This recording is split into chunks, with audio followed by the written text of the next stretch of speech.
அனைவருக்கும் இனிய கிறிஸ்மஸ் தின நல்வாழ்த்துக்கள். நான் மு பிரபாஷினி, 6ஆம் வகுப்பு.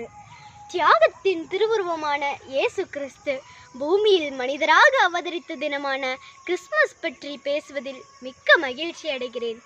உலகம் முழுவதும் உற்சாகமாக கொண்டாடப்படும் கிறிஸ்மஸ் பண்டிகை அன்பையும் தியாகத்தையும் போதிக்கும் ஓர் திருநாள். ஆண்டுதோறும் டிசம்பர் 25ஆம் நாள் கொண்டாடப்படும் நன்னாள். பெத்லஹேம் நகரில் புனித மேரிக்கும் யோசப்பிற்கும் அதிகாலை இரவில் உலகம் அசந்து தூங்கும் பொழுதில் மார்கழி பனியில் மாட்டுத் தொழுவத்தில் பிறந்தவரே, வானதூதர் வழிகாட்ட வான் நட்சத்திரங்கள்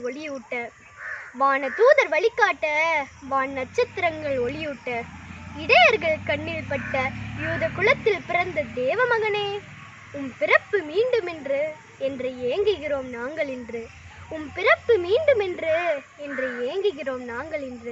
மீண்டும் நீர் பிறக்க வேண்டும், உம்மால் மேலும் மனிதம் சிறக்க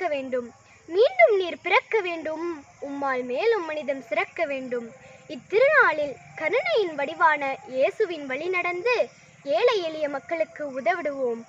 அன்பை மட்டுமே விதைத்து சென்ற இயேசுவின் பிறந்த நாளில் நாமும் அன்பை மட்டுமே விதைப்போம். அன்பால் உலகை ஆள்வோம். வாய்ப்பிற்கு நன்றி கூறி அனைவருக்கும் மீண்டும் என் இனிய கிறிஸ்மஸ் தின நல்வாழ்த்துக்கள். நன்றி, வணக்கம்.